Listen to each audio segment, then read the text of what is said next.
Obiettivo: il futuro. L'Assemblea regionale di Confimindustria Veneto è pronta a decollare. Domani alle 3 del pomeriggio in fiera a Vicenza, con ingresso libero, si riunirà il cuore pulsante dell'economia del Nord-Est per analizzare le prossime sfide delle imprese venete in un momento storico decisivo per l'Italia e per l'Europa che verrà.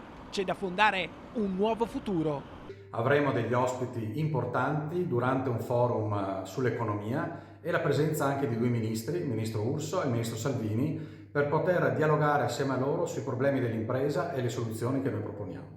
Confimi, nome in codice della Confederazione dell'Industria Manifatturiera Italiana e dell'impresa privata, a livello nazionale rappresenta circa 45.000 imprese per 600.000 dipendenti, con un fatturato aggregato di quasi 85 miliardi di euro.